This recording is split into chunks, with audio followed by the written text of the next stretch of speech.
Newspaper enterprise, unexpected opposition, the objections to it, their plausibility admitted, motives for coming to Rochester, disciple of Mr. Garrison, change of opinion, causes leading to it, the consequences of the change, prejudice against color, amusing condescension, Jim Crow cars, collisions with conductors and brakemen, trains ordered not to stop at Lynn, amusing domestic scene, separate tables for master and man, prejudice, unnatural illustrations, in high company, elevation of the free people of color, pledge for the future. I have now given the reader an imperfect sketch of 9 years' experience in freedom, 3 years as a common laborer on the wharves of New Bedford, 4 years as a lecturer in New England, and 2 years of semi-exile in Great Britain and Ireland. A single ray of light remains to be flung upon my life during the last 8 years, and my story will be done. A trial awaited me on my return from England to the United States, for which I was but very imperfectly prepared. My plans for my then future usefulness as an anti-slavery advocate were all settled. My friends in England had resolved to raise a given sum to purchase for me a press and printing materials, and I already saw myself wielding my pen, as well as my voice, in the great work of renovating the public mind, and building up a public sentiment which should, at least, send slavery and oppression to the grave, and restore to liberty and the pursuit of happiness the people with whom I had suffered, both as a slave and as a freeman. Intimation had reached my friends in Boston of what I intended to do, before my arrival, and I was prepared to find them favorably disposed toward my much-cherished enterprise. In this I was mistaken. I found them very earnestly opposed to the idea of my starting a paper, and for several reasons. First, the paper was not needed. Secondly, it would interfere with my usefulness as a lecturer. Thirdly, I was better fitted to speak than to write. Fourthly, the paper could not succeed. This opposition, from a quarter so highly esteemed, and to which I had been accustomed to look for advice and direction, caused me not only to hesitate, but inclined me to abandon the enterprise. All previous attempts to establish such a journal having failed, I felt that probably I should but add another to the list of failures, and thus contribute another proof of the mental and moral deficiencies of my race.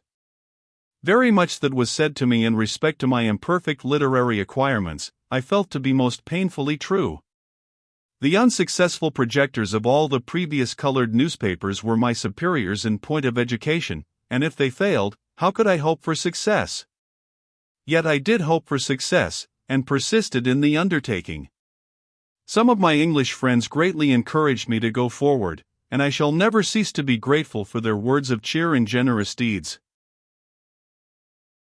I can easily pardon those who have denounced me as ambitious and presumptuous, in view of my persistence in this enterprise.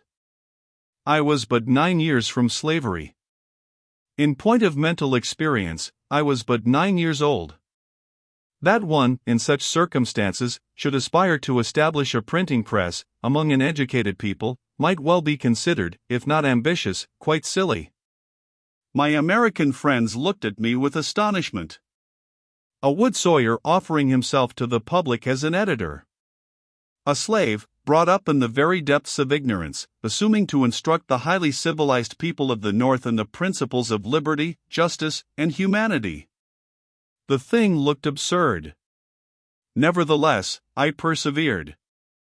I felt that the want of education, great as it was, could be overcome by study, and that knowledge would come by experience, and further, which was perhaps the most controlling consideration, I thought that an intelligent public, knowing my early history, would easily pardon a large share of the deficiencies which I was sure that my paper would exhibit. The most distressing thing, however, was the offense which I was about to give my Boston friends, by what seemed to them a reckless disregard of their sage advice. I am not sure that I was not under the influence of something like a slavish adoration of my Boston friends, and I labored hard to convince them of the wisdom of my undertaking, but without success. Indeed, I never expect to succeed, although time has answered all their original objections. The paper has been successful. It is a large sheet, costing $80 per week, has 3,000 subscribers, has been published regularly nearly 8 years, and bids fair to stand 8 years longer. At any rate, the 8 years to come are as full of promise as were the 8 that are past. It is not to be concealed, however, that the maintenance of such a journal, under the circumstances, has been a work of much difficulty, and could all the perplexity, anxiety, and trouble attending it have been clearly foreseen, I might have shrunk from the undertaking. As it is, I rejoice in having engaged in the enterprise, and count it joy to have been able to suffer, in many ways, for its success, and for the success of the cause to which it has been faithfully devoted. I look upon the time, money, and labor bestowed upon it as being amply rewarded in the development of my own mental and moral energies, and in the corresponding development of my deeply injured and oppressed people. From motives of peace, instead of issuing my paper in Boston, among my New England friends, I came to Rochester, Western New York, among strangers, where the circulation of my paper could not interfere with the local circulation of the Liberator and the Standard, for at that time I was, on the anti-slavery question, a faithful disciple of William Lloyd Garrison, and fully committed to his doctrine touching the pro-slavery character of the Constitution of the United States, and the non-voting principle, of which he is the known and distinguished advocate.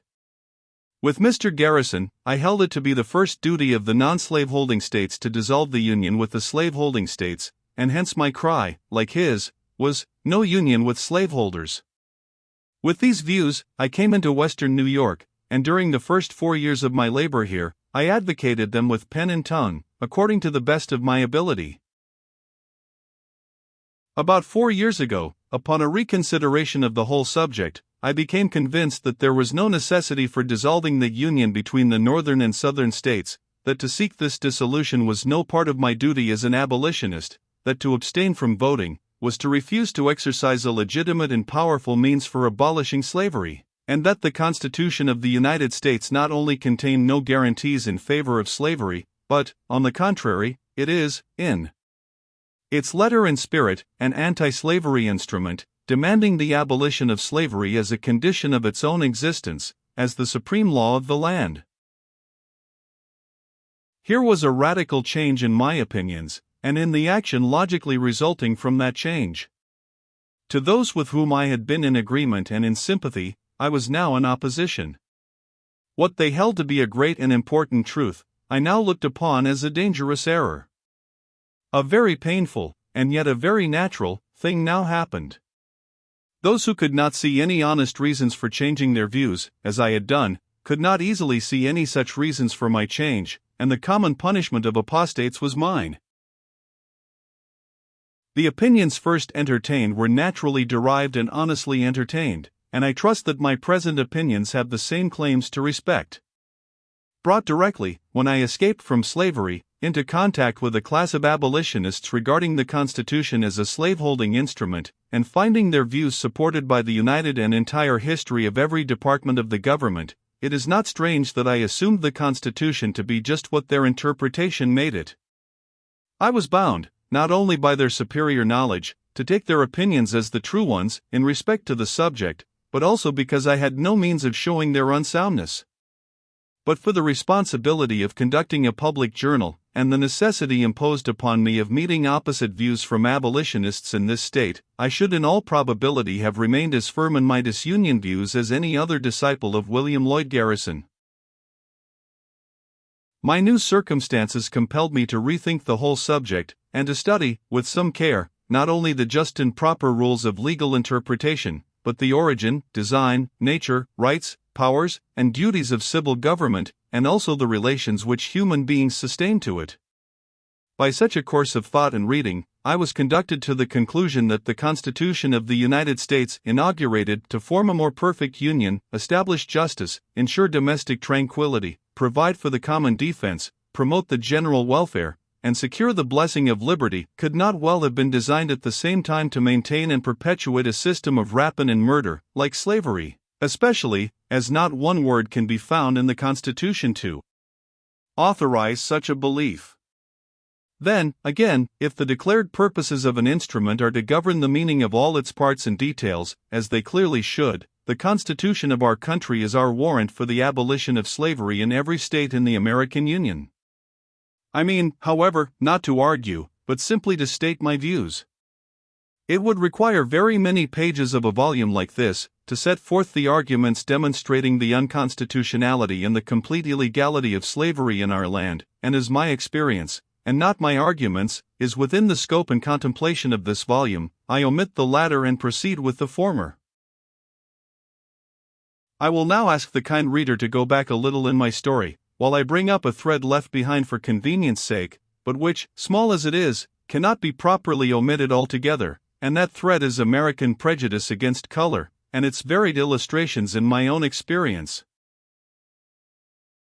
When I first went among the abolitionists of New England, and began to travel, I found this prejudice very strong and very annoying. The abolitionists themselves were not entirely free from it, and I could see that they were nobly struggling against it. In their eagerness, sometimes, to show their contempt for the feeling, they proved that they had not entirely recovered from it, often illustrating the saying, in their conduct, that a man may stand up so straight as to lean backward. When it was said to me, "Mr. Douglass, I will walk to meeting with you, I am not afraid of a black man," I could not help thinking, seeing nothing very frightful in my appearance, and why should you be? The children at the North had all been educated to believe that if they were bad, the old black man, not the old devil, would get them, and it was evidence of some courage, for any so educated to get the better of their fears. The custom of providing separate cars for the accommodation of colored travelers was established on nearly all the railroads of New England, a dozen years ago.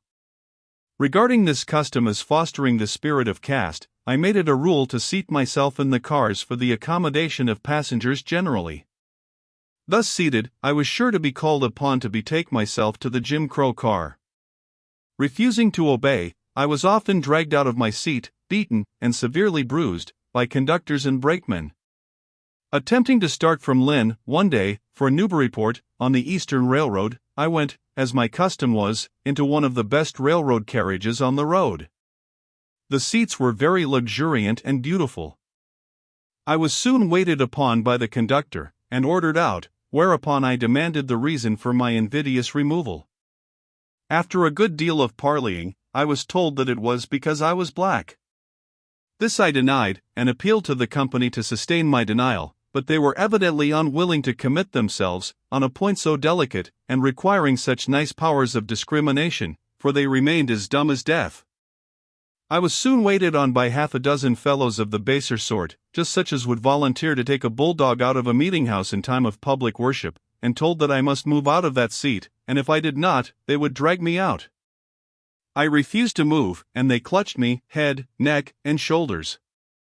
But, in anticipation of the stretching to which I was about to be subjected, I had interwoven myself among the seats.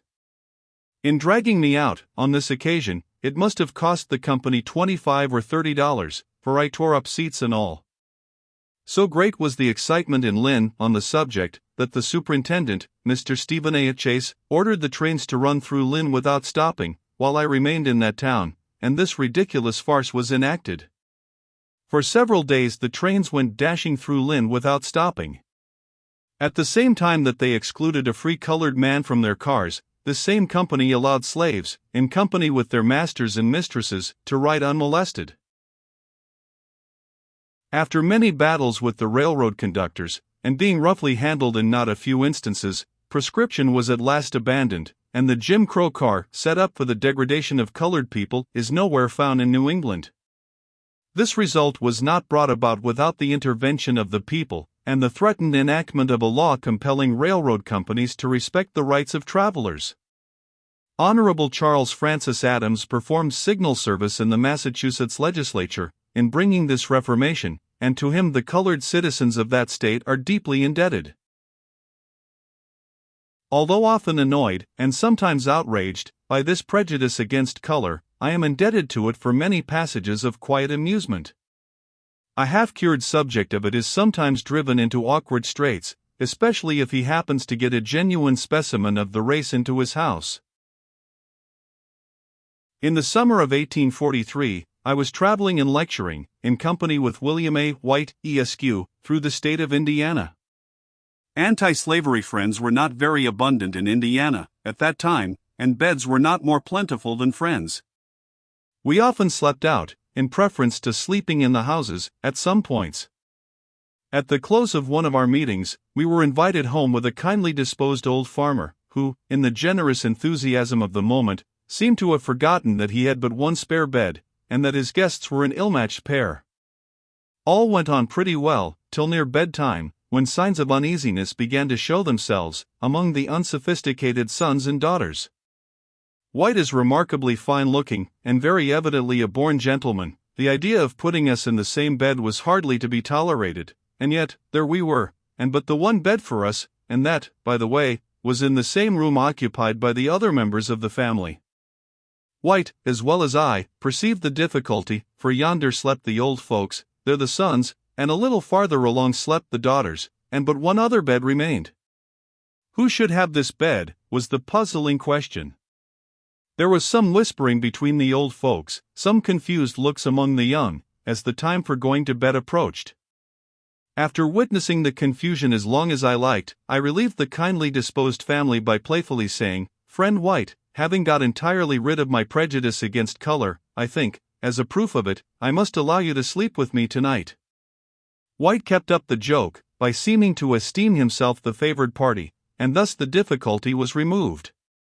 If we went to a hotel, and called for dinner, the landlord was sure to set one table for White and another for me, always taking him to be master, and me the servant.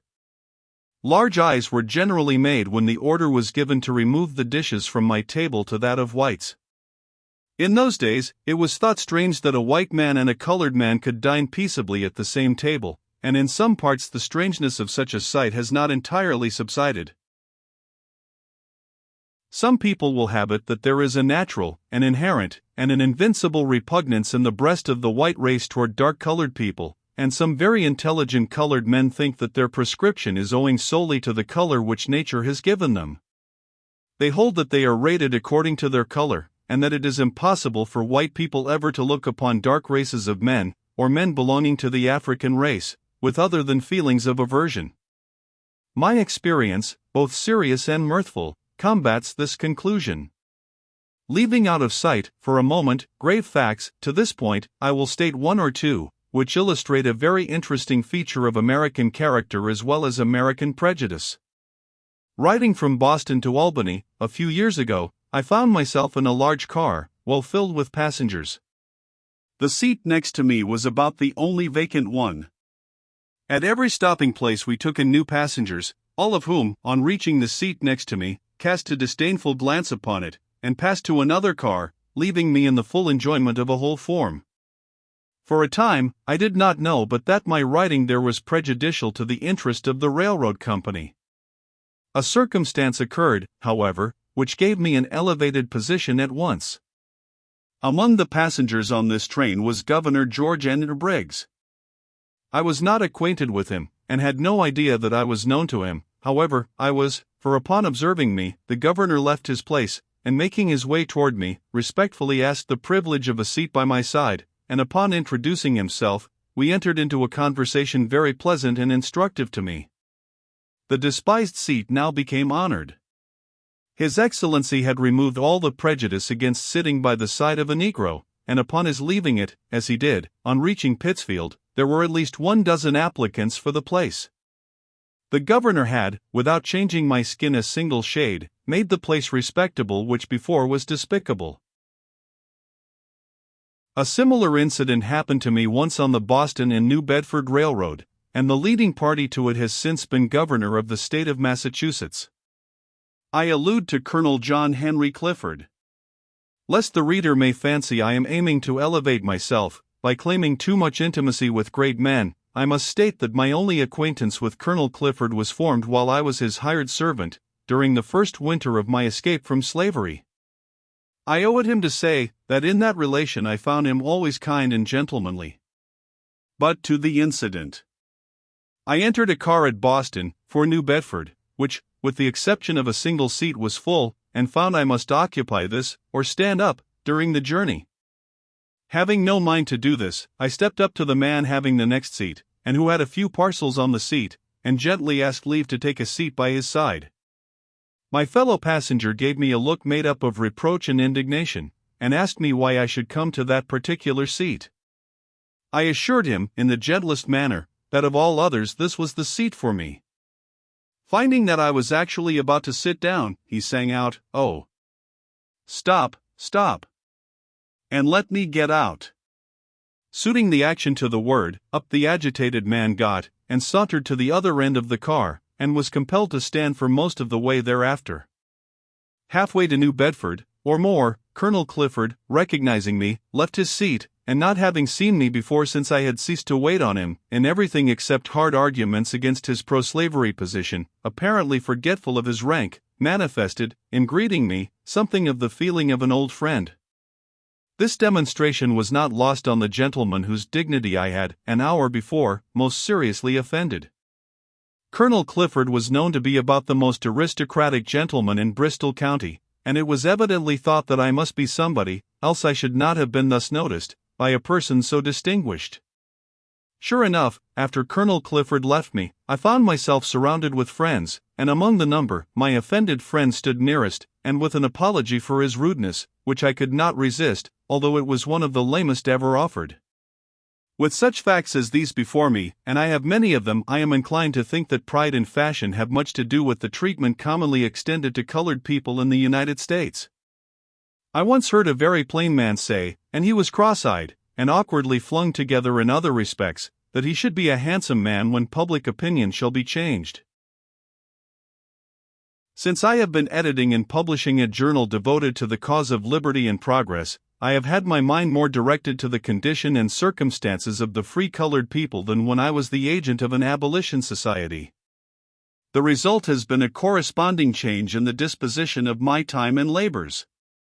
I have felt it to be a part of my mission, under a gracious providence, to impress my sable brothers in this country with the conviction that, notwithstanding the 10,000 discouragements and the powerful hindrances which beset their existence in this country, notwithstanding the blood-written history of Africa and her children, from whom we have descended, or the clouds and darkness, whose stillness and gloom are made only more awful by wrathful thunder and lightning, now overshadowing them, progress is yet possible, and bright skies shall yet shine upon their pathway, and that Ethiopia shall yet reach forth her hand unto God. Believing that one of the best means of emancipating the slaves of the South is to improve and elevate the character of the free colored people of the North, I shall labor in the future, as I have labored in the past, to promote the moral, social, religious, and intellectual elevation of the free colored people, never forgetting my own humble origin, nor refusing, while heaven lends me ability, to use my voice, my pen, or my vote, to advocate the great and primary work of the universal and unconditional emancipation of my entire race.